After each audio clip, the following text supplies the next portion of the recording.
Good afternoon. My name is Paula Martin and I am General Manager of Australian Business Consulting and Solutions. Welcome to today's webinar called Opportunities in Japan. I'm very excited to host today's webinar. Australian Business Consulting and Solutions is a wholly owned division of New South Wales Business Chamber, and we've been assisting Australian companies to export into the broader Asia Pacific region, including Japan, for over 20 years. Just a few logistics about today's webinar. We are aiming to finish at 1 p.m. We will be presenting until about 1:45, and then we will take our questions from there. As a participant of this webinar, we encourage you to post questions on screen, and we will address those questions at the end of the webinar. We hope you enjoy today's content. I'm very excited to talk about Japan. I am joined today by two of our guest speakers who will walk us through today's agenda. And we're intending to cover a number of different issues with relation to Japan. We'll be covering the market conditions in Japan. We'll be covering how you will be affected by the impending free trade agreement. We'll be covering the cultural nuances of operating your business and your relationships in Japan, the right approach to common obstacles, the logistics that you will encounter when you're actually structuring a sale or a deal.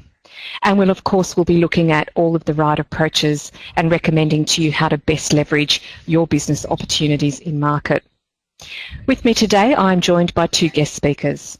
We have Mr. Ian Bennett, who's the Senior Manager of our Trade Division, who has also been operating and helping businesses to conduct business in the broader Southeast Asian region and Northeast Asian region for over 30 years. Ian will walk us through and share this presentation with Dennis Solon, who is our Senior Consultant and expert in all things Japanese. Konnichiwa to both of you. Dennis, you have been operating in Japan and have lived in Japan for the better part of 20 years. You've been working with corporates and SMEs to assist them to conduct effective trade between Australia and Japan. And of course, you are fluent in Japanese as well. So welcome, Dennis, to our webinar. I might now hand over to you, Dennis, to actually kick off the webinar with the market conditions in Japan. Thanks very much, Paula. Yes, I'm really excited about this too. I'm very, very passionate about Japan, and you'll probably hear a lot of that during our session today. So I think we kick it off with a little bit of a geography lesson on Japan. You can see the map there, and most of you are probably familiar with the country and its major cities. But Tokyo obviously is the largest and the capital of Japan, and the other two largest cities are Osaka and Nagoya. But a lot of our, I guess, session today will be concentrated on not so much Tokyo, but Japan as a whole. And even though it's quite a long country, and even though they all speak the one language, there's quite a diversity right through it. And you probably hear a lot of things that are not on the agenda today, because, like I said, I'm passionate about Japan. If there's something that comes up that I think you would like to hear, or I think it's worth telling you, I will do that. So please bear with me. If it's not on the slide, don't worry, because I'm a little bit like that. Yeah, you can see with the map you have there, it's in close proximity to South Korea, North Korea, and also China and Russia.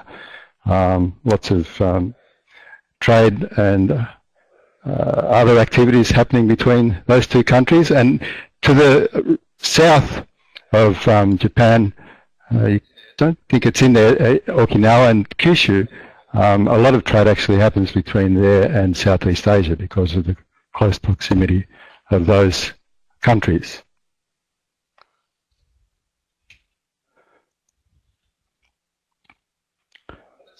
Let's have a look at, so Australia is its second largest trading partner. Its largest export of food and beverage.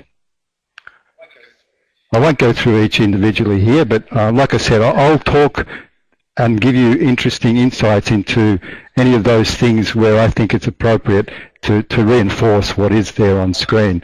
It's the world's third largest economy, and that's why we're sitting here talking to you about it. You may not absorb everything that you hear today, but I'd like to really impress on you that it is a country that is worth, and obviously you're here today with me and listening to us giving you the presentation. You're also very interested in it as well. It's a great country to deal with. They're lovely people, and like I said, I'm very passionate about it. We have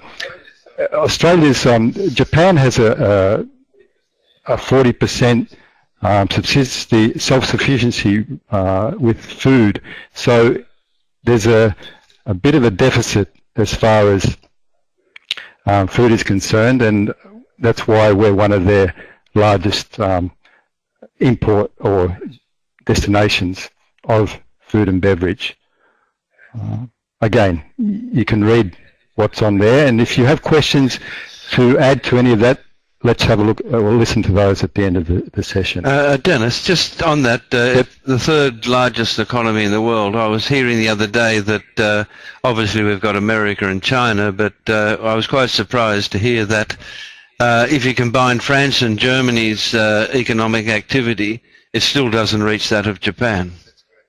That's correct. So we are talking So that gives you a little bit of an idea of the scale of the economy that we're talking about here. I mean, we think of Germany and we think of all their great products, and France as well, and it's still bigger than those two combined. That's a good point, Ian.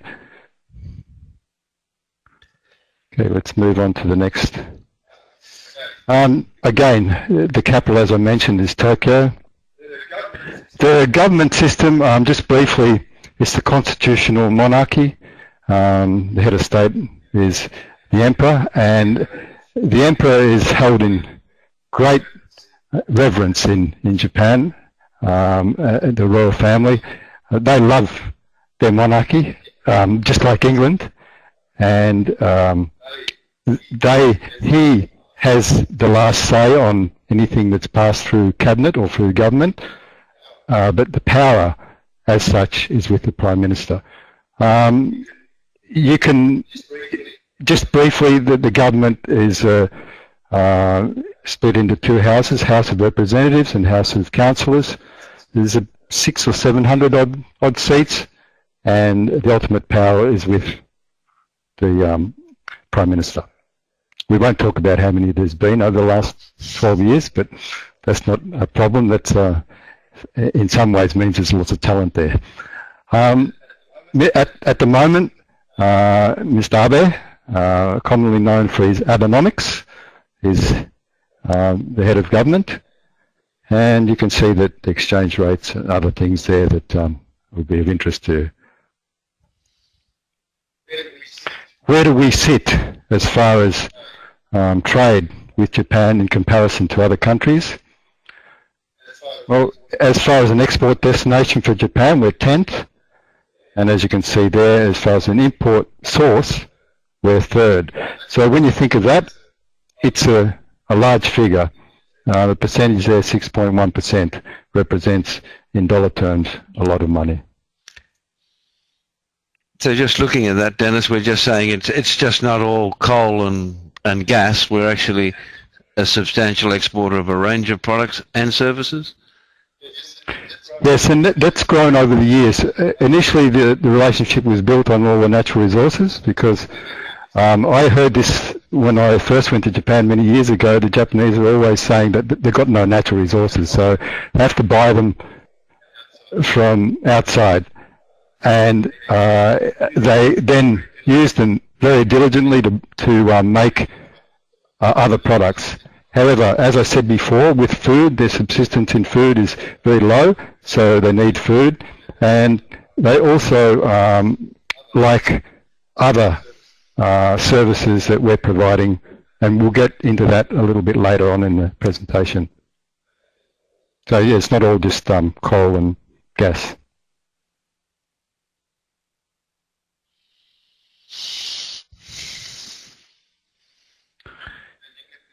Can you read that? And I think I touched on this a moment ago.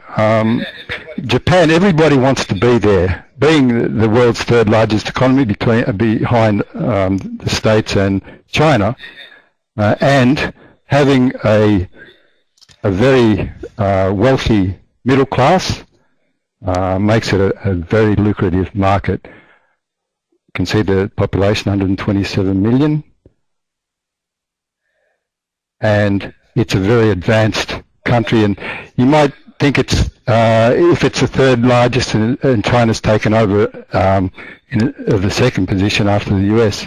However, as far as manufacturing is concerned, they've moved up the manufacturing scale to sophisticated and advanced manufacturing rather than the basic manufacturing that's now been transferred to other countries.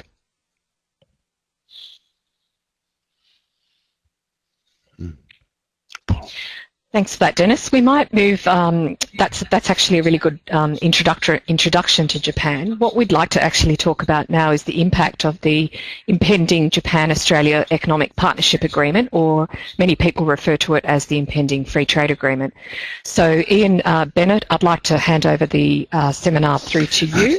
Ian is an expert in the translation and interpretation of free trade agreements, and perhaps you can walk us through what this really means for Australian business going forward.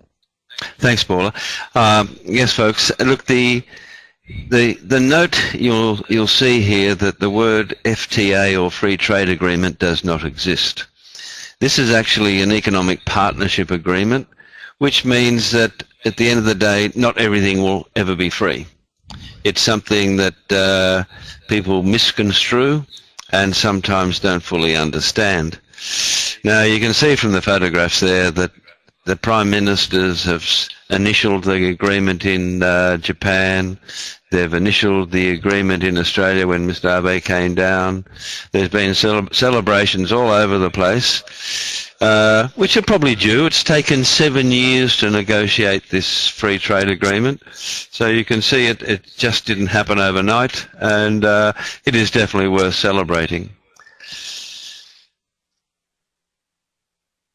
Now, the free trade agreement, the Economic Partnership Agreement gives Australia significantly improved access to the Japanese market. And this will be highlighted as I move through these slides, especially the last one. It shows you the significant position that the government has been able to negotiate for Australian exporters and importers. Now, we say here that the government is saying that most of the 97% of Australian exports will enter duty-free or receive preferential access under JIPA. The catch there is fully implemented. The actual integration of this economic partnership agreement will take 16 years. So there will be a number of items that become duty-free on day one, but looking through the various documents attached to this free trade agreement, you'll notice that there is a complexity in understanding the actual import duty rates over the years for your product. Now, that's something that we as a chamber, as Australian Business Consulting and Solutions, can help you interpret. The other important thing is that all trade agreements actually work both ways. A lot of Australians think about agreements as, oh, let's go exporting, we'll have lower duty rates, etc., etc. But if you are a manufacturer in Australia, you may want to import machinery to improve your products, you may want to import packaging, raw materials. Now, those imports into Australia from Japan will also have significant reductions in duties. And if you make products on Japanese machineries, or have any raw materials that do come in from Japan, you could actually be reducing your manufacturing costs and making yourself cheaper to go back into the Japanese market. So it's a two-way agreement, and not everything happens on day one.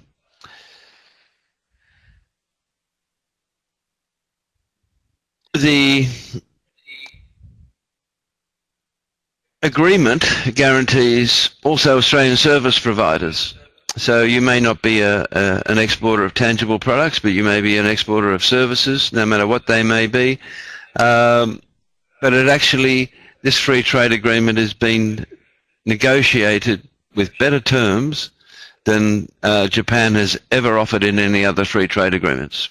So this is a significant win for Australia, particularly in the service sector. Of course, there is the tangible products, and as you can see, Australia is one of the largest exporters of beef into Japan. USA have been a traditional supplier, but with the various problems they've had in their productions in America, it's lifted us to the top because we're seen as clean and green, as we are with most food products. We have an exceptional brand name and recognition as a clean and green supplier of food, cosmetics, toiletries, and all these sort of products. Now, we mentioned beef there.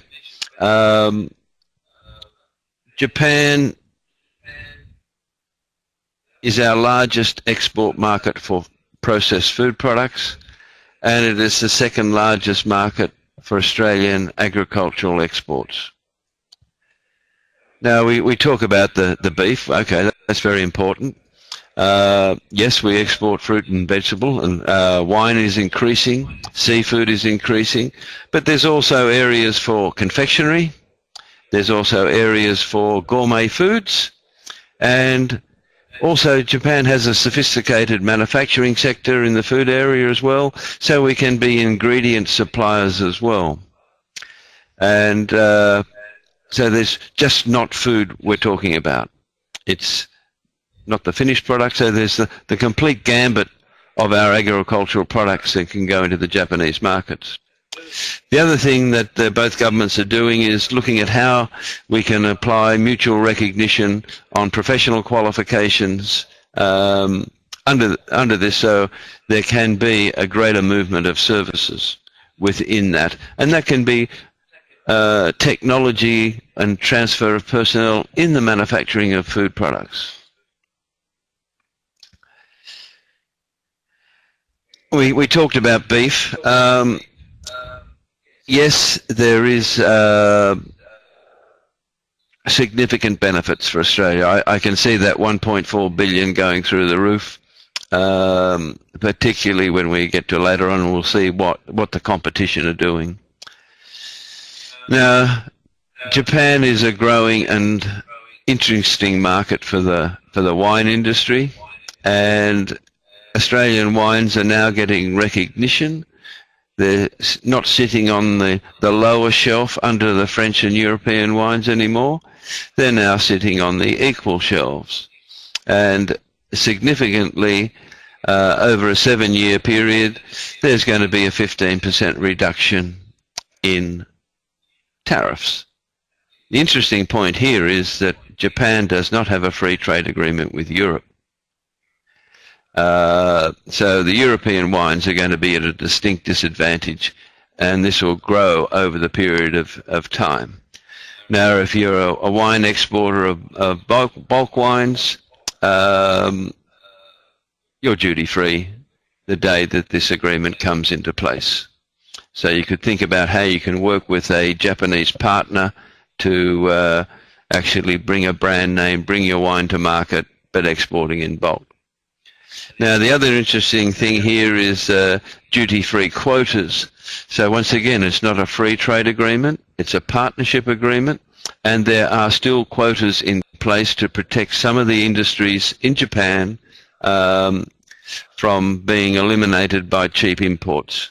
So quotas, yes, there's quotas there, but we get the duty-free ones, which is a significant benefit, particularly in the dairy industry. Excuse me, Ian.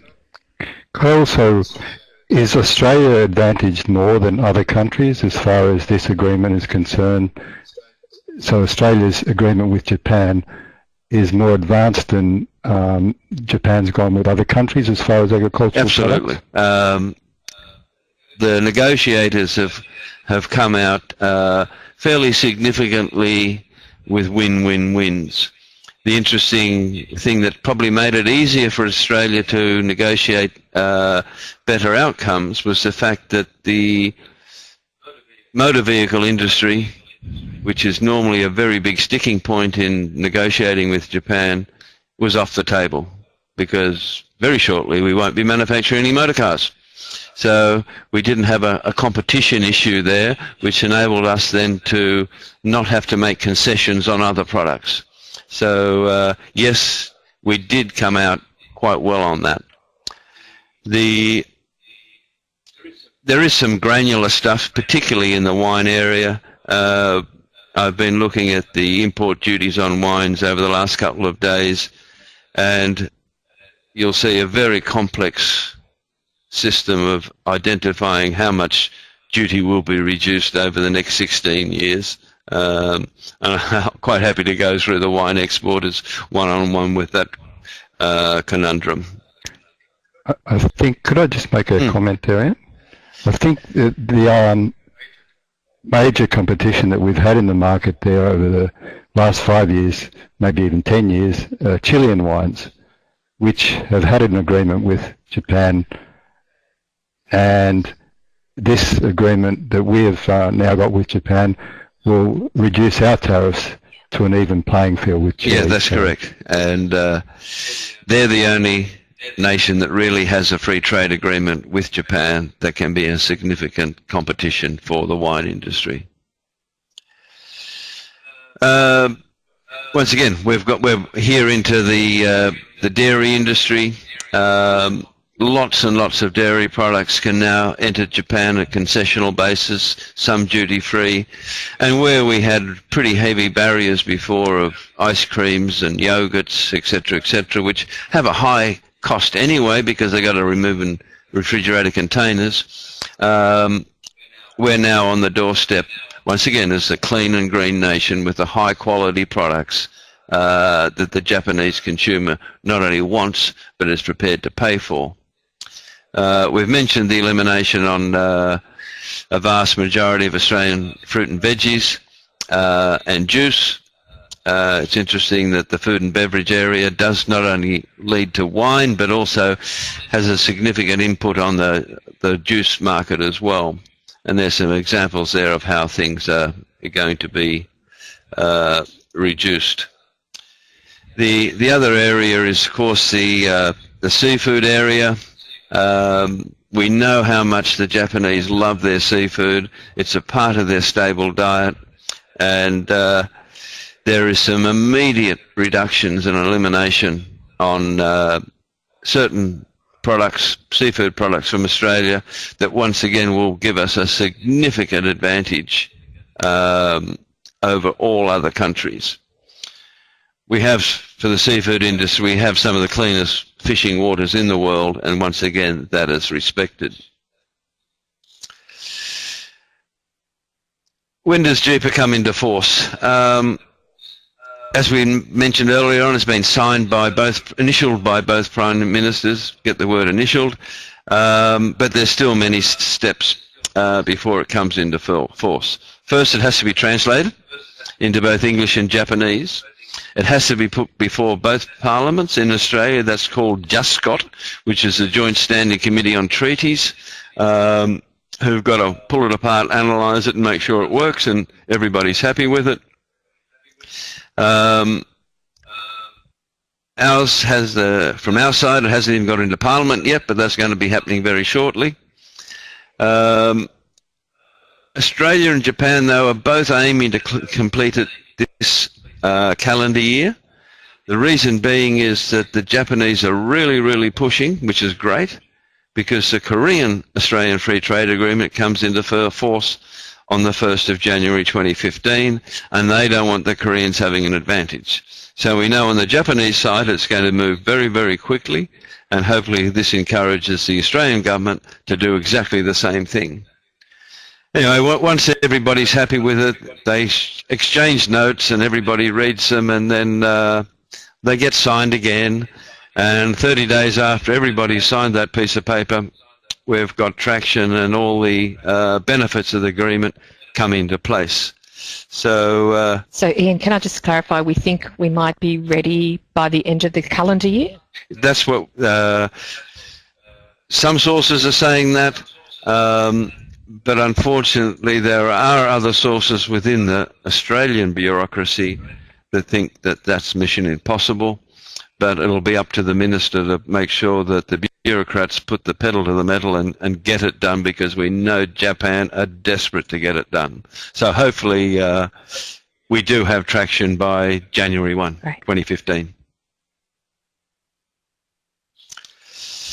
And the last slide here, which has raised a couple of questions by Dennis, you can see that Japan has 13 free trade agreements. But the interesting thing to note is that there's no EU, there's no USA, and there's no New Zealand. New Zealand, you think, is not a significant player in the dairy industry. They're very significant. So as far as wine is concerned, as Dennis mentioned, they have a free trade agreement with Chile, which is a wine processor. Maybe a bit of wine comes out of Switzerland. But right now, you can see Singapore, Mexico, Thailand, Indonesia, these sort of companies do not have the same sort of products that would compete with Australian exports. But they are negotiating with a whole bunch of new countries, which will bring in China, Korea, the USA, Canada. So what we're talking about right now is the urgency of us moving forward to get our Australian feet on the ground in Japan as soon as possible. So Ian, the actual urgency around Australian businesses going into Japan through this EPA, what would you say is, when an FTA has been signed off between Australia and another country, what are the actual benefits that exporters can see outside of tariffs? Are there any other intangible benefits that we can demonstrate through something like this EPA into Japan, being a first mover? Well, in the past, Australians haven't been very proactive on these free trade agreements that our government has negotiated for them. But getting that first, and I can't re-emphasise, getting that first mover advantage, getting access to the best distributors in Japan that suit your model, that suit your company size, before the plethora of the Europeans and the Americans come in, is significant. It is really, really important that we use this advantage, that we only have it once, and if we don't take advantage of it right now, we could be saturated with the other 10 free trade agreements that are being negotiated at the moment. And of course, the benefit for us is that Japan is also open for business and looking to really reinvigorate their economy, and they are looking at Australia as a first mover into their market, aren't they? Yes, they are, and also the benefits Australian exporters bring. Agricultural products, no matter how wide you make it, is seen by the Japanese as a preferred supply source. So whether it's still in raw material, semi-processed, processed, packaged for retail, we are seen as a market of choice. And so, Dennis, at a practical level also, for a business seeking to do business in Japan, the Japanese market does conduct itself in quite a different way to what we're used to. Are you able to share with us some of your insights around doing business on the ground, particularly as this EPA does present the Australian business community this fantastic opportunity to get there first, if you like? What are some of your tips for doing business in Japan effectively? Yes, it's a fantastic opportunity, Paula, and as I said earlier, I'm very passionate about this and always have been, and this even makes it better. You can see on the screen there are a number of things, and you've probably seen these before, but I'm not going to discount them as something trivial. They're very important. I think the thing you have to remember about Japan, they're very conservative when it comes to doing business. And they start at a conservative, and then they relax into it. You've got to be at your absolute top because whatever you do in Japan, you can bet the people you're going to meet would have done their research. So the first thing I would suggest is that you research the market thoroughly for your own products and have that knowledge, and also as much as possible, obviously on first meetings with the companies that you go to meet there, other than internet research, you will find out a lot once you get there. However, before you go, I can't overemphasize, you have to be prepared, and you have to be prepared to the nth degree, because the Japanese have always done their homework on you. And you can see, as far as how do you dress, well, I don't think this is unusual or only endemic to Japan. You dress up, and then, if necessary, you dress down. It's very hard to dress up once you go in casually. So, although Japan has changed over the last 10 years, they've become a little bit more relaxed in their style, but it's all for a reason. You can, in summer, I'm sure a lot of you have heard of the expression cool biz. Well, cool biz means saving the environment. And how does that happen? Well, rather than everyone dressing up in their suits and ties, ladies included, not so much ties, but people are more casual in their dress, short sleeve shirts or blouses, and trousers rather than coat and tie. That way, they can have their air conditioner up a little bit higher and not use much energy. So there's a method behind whatever they do. So they have gone casual, but they've got a reason behind it. When you, I think the other important thing here is that when you go into a meeting for the first time with a company, just don't rush into the room and just sit anywhere you like. This is changing. It's again, it will depend on the size of the company and the company themselves. Your guest will sit you in the place that they want you to sit. So just go with the flow as far as that's concerned. And you may find that they don't do that. Well, then you just go and sit where you feel like it. The other point here, gifts. The Japanese are great gift givers to each other. Look, I'm of the belief that it's not necessary on a first meeting with someone. What is necessary is to be at the top of your game. They're very nice people. I'm not saying that we go there and we're a bit rough. We're not. I'm just saying that be prepared, and also just do everything in a conservative manner, and then get to know the company that you're dealing with first. So, Dennis, so say if I'm a company and I've got a company peak cap and a company ballpoint pen and that sort of thing, is that sort of an appropriate gift to start off with without getting too formal into elaborate gifts? Sure. Ian, I think all those things come from the heart. And, the Japanese are very instinctive with things like that. When I say I don't like gift giving, it comes not necessary, but it does happen later. But I think that happens between friends. So it's the same sort of thing. You don't want to get too stiff about all these sorts of things, because if you've got a cap and you love that cap, your own company, yes, why not? I think, but don't go out of your way to get caps made just to give to them. So it sounds to me like it's the authenticity of the exchange. Yes, and this is one thing that, the authenticity of everything that you do there is important. And I think that's important in business, full stop. So I understand that business cards are quite important in Japan. Can you walk us through a few tips there? With your business cards, the first rule and the most important rule is to take a lot of cards with you. We're used to, here in Australia, not having like a heap of 200 of them, or maybe, 200. You'd be surprised how many cards you can go through in a day. Even if you're meeting, with 2 or 3 companies and then doing other things during the day, it's nothing to go through a lot of cards, so take more than what you think. And they're exchanged at the beginning, as it says here. Obviously, when you take the card from the person, don't just throw it on the table.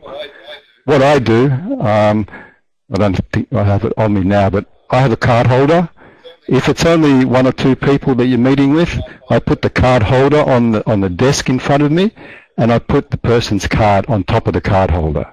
So when you're meeting with a person, you've always got it there, and you can remember their names, and it shows respect to have the card out on the table. We Australians sometimes we take it and put it in our pocket or whatever, or hide it somewhere. But if you put it out in front of you, it serves more than the purpose of respect. It helps you remember. I noticed the other day too, Dennis, we had an Australian company that had their card translated both sides, including the address in Australia, and I was wondering how significant that was for Australia Post when they got a letter addressed to an Australian company with an Australian address in Japanese. So I guess you don't translate the whole thing. No.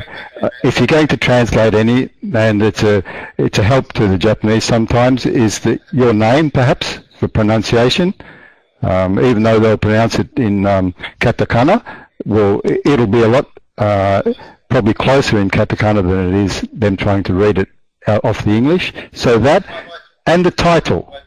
The title, sometimes we have different meanings for titles, but if you translate that into Japanese, well, then that gives them an idea of your standing.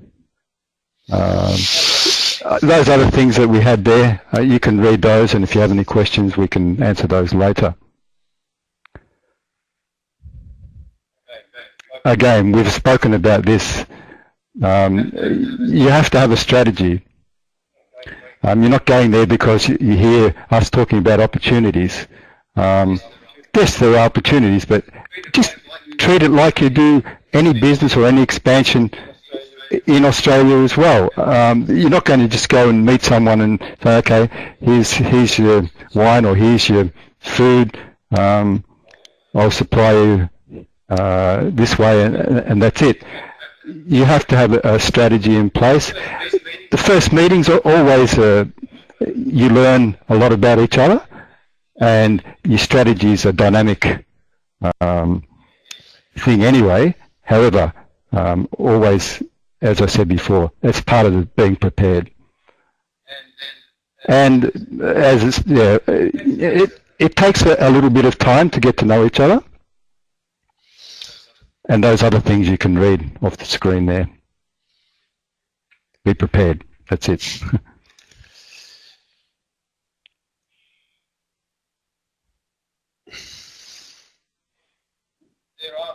There are some changes, and I've alluded to it a little bit earlier. Things are changing.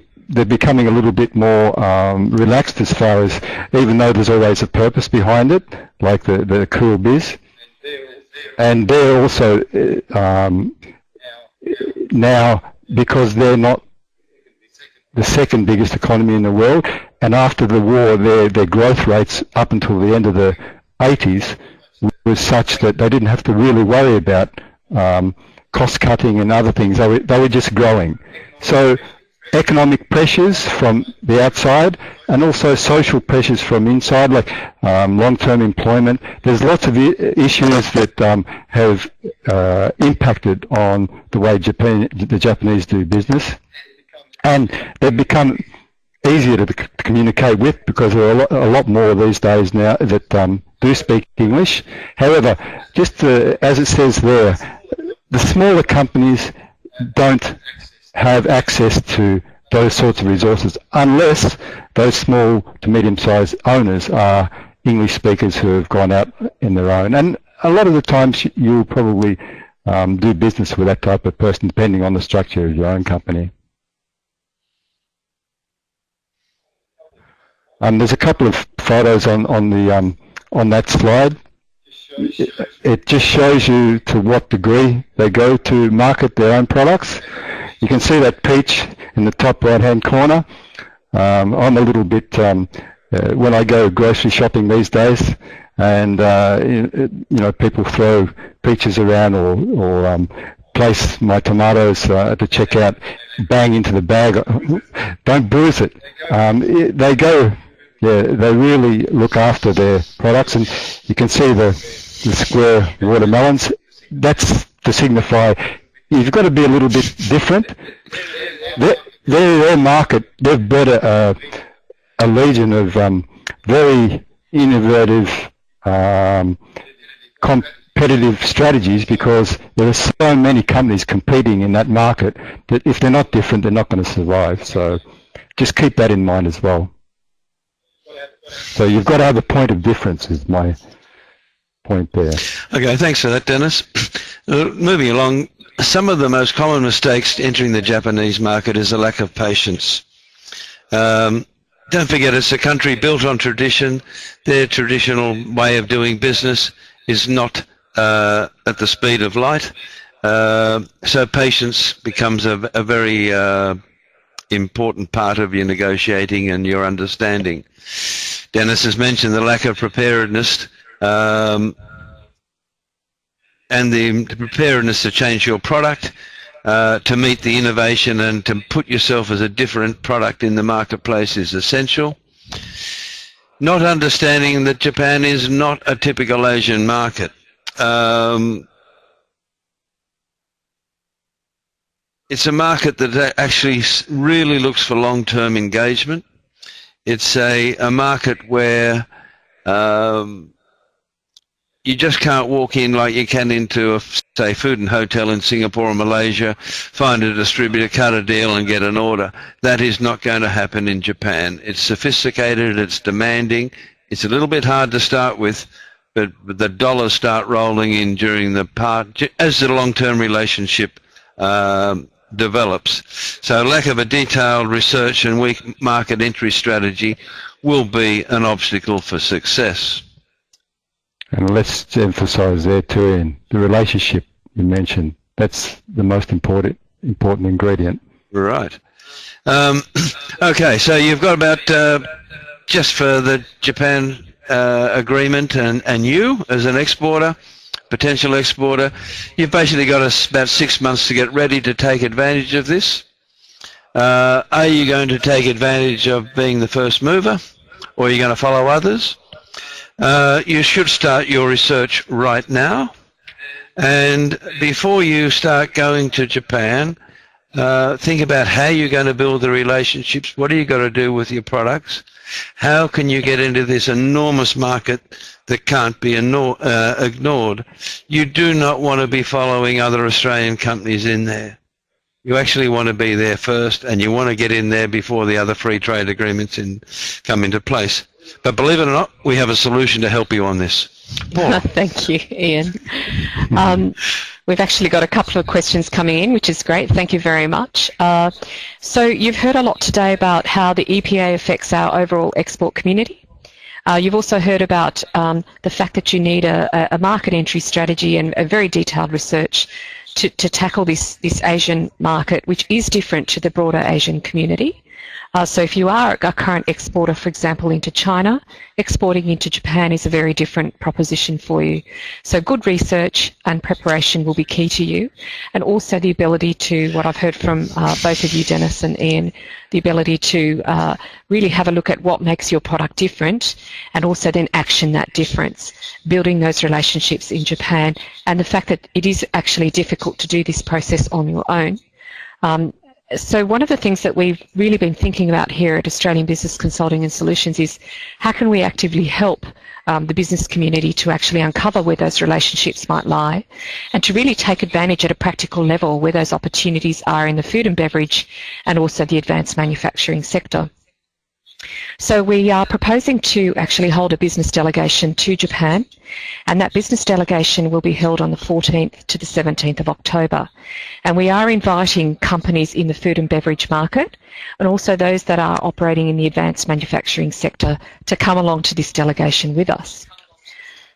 This will be led by Dennis and myself, and a couple of other consultants will come along with us, and the intention of the delegation is really to introduce you to potential export opportunities. So we really would like to hook you up with genuine, authentic opportunities within Japan who may have a genuine interest to your product or your service in the food and beverage market and the advanced manufacturing sector. The delegation will cover a pre-departure briefing. We will also conduct personalised business matching with up to 6 businesses in Japan. We will assist you with the market entry strategy and will of course accompany you to visit those potential Japanese opportunities. On the screen at the moment is a draft program at the moment. So we're looking at arriving on the Tuesday the 14th of October and then conducting the delegation through to Saturday the 17th of October. Now this delegation has particular importance to New South Wales Business Chamber in that we have the absolute privilege to be able to bid to host the World Chamber Federation World Chambers Congress in 2017. And during this delegation we will be pitching our bid to host the delegation to host the Congress in Sydney 2017, and we will be inviting members of the delegation to meet the World Chamber Federation Council at a special dinner on the 17th of October, which is a Friday night. All of this information is entailed in a specific delegation brochure, which you can access on our website www.australianbusiness.com.au. or you are welcome to find out a little bit more information by emailing Ian Bennett at ian.bennett@australianbusiness.com.au. There is a fee for the delegation. Members do get preferential rates. The fee is $4,500 for members and $5,100 if you are not a member. It's quite a detailed delegation and we are very, very excited to bring this to the Australian community. So as promised, we said we would finish at 1:45. And what I will do now is I will take some questions. Our first question is for Ian. And Ian, you did mention that market entry strategy is absolutely vital, in particular to the nuances of the Japanese market. What would you say are the top tips for an Australian exporter to really consider in their market entry strategy, as opposed to potentially exporting into other countries in, say, the Southeast Asian region? Depending on product, the first thing that predominantly we looked at food and agricultural and these sort of products at the moment, and there's also the cosmetics and toiletry areas. Japan has a very strict regime on through their Food and Drug Authority. So the first thing I do is be researching the regulations. I'll be having a look at the labelling laws. I'd be going on the web and I'd be looking not only at the English version of the webs, but find some way of looking at the Japanese versions of the webs to see what's being sold online, what sort of pricing is occurring, and you can get an understanding of your product's position in that marketplace, what you may have to do to modify it to be a standout product, other than the fact that it's Australian. You could think about one of the unique things we have in Australia, and that is getting the Australian made label or Australian produced label on your product. Once again, a competitive advantage. So once you've got all your salient points put together, think about your pricing. Have you had to put money in to modify your product? But you can get all this done before you get on the airplane.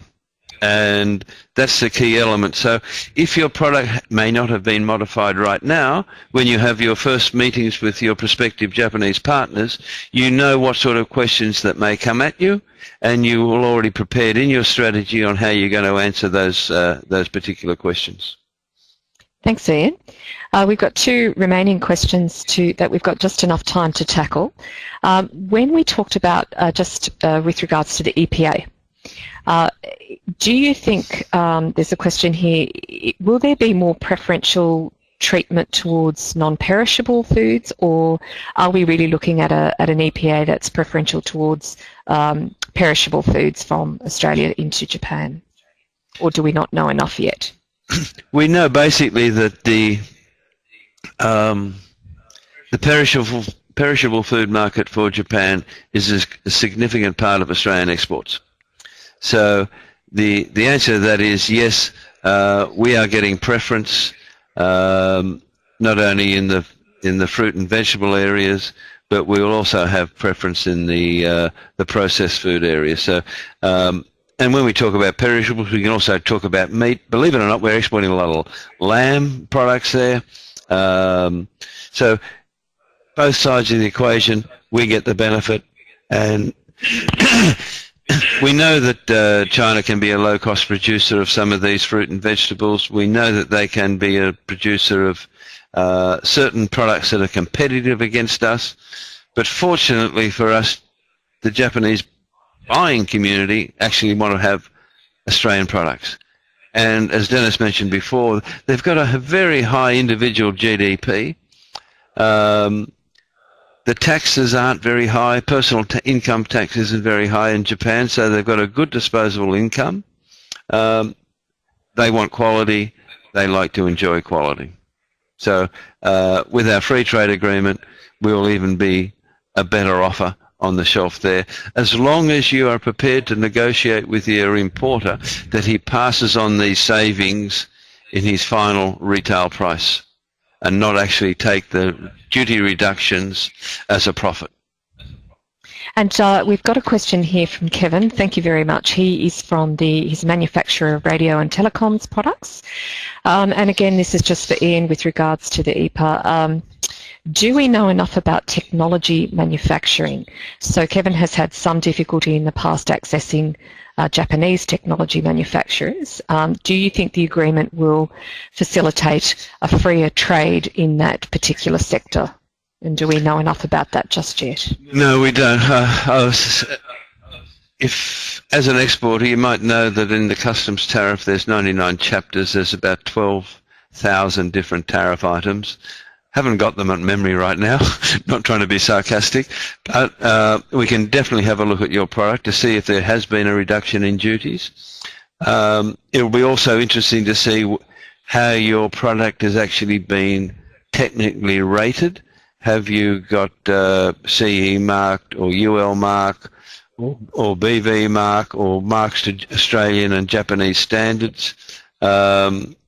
And if there is a Japanese standards, we can possibly have a quick look at that to see if the compliance issues there for you, to make sure that your product does fit an export strategy to the Japanese market.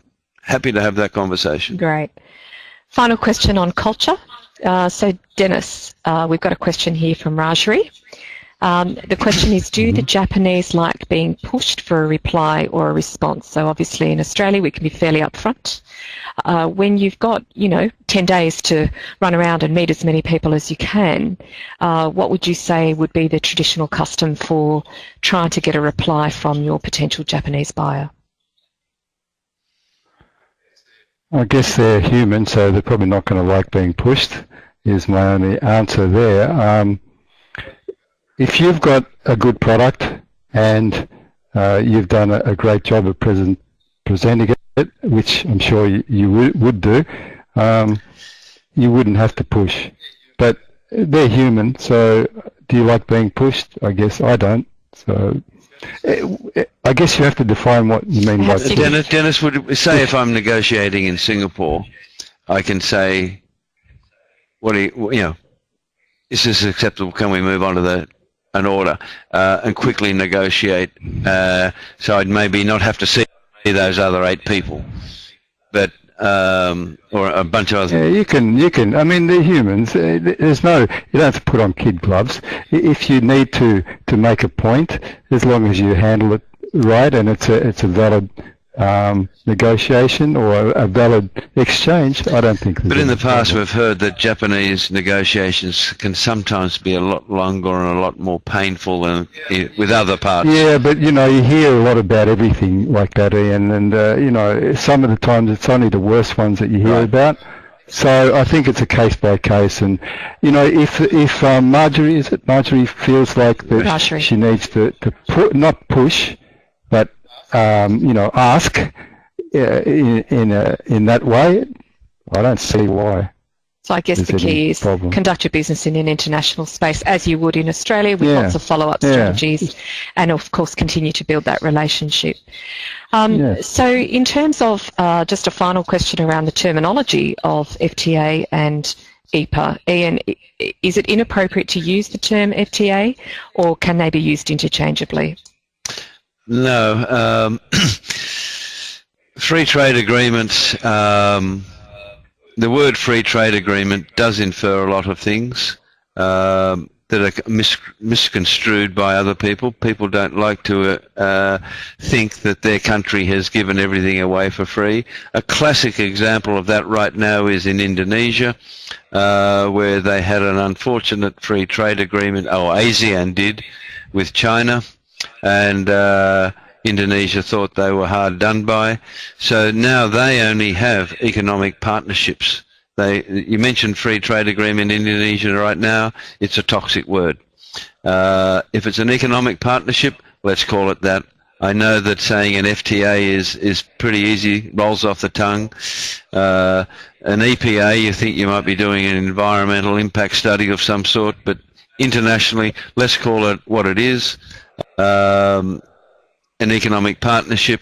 It actually sounds a lot better than a free trade agreement, because we're talking about partnerships. Business is all about partnerships, and that's what, if you're going to export to Japan, you want to have a partnership in preference to an agreement. Partnerships are long-standing, long-term. An agreement sounds like a piece of paper. A partnership sounds like I've really got something going. So that leaves us just 1 minute to wrap up.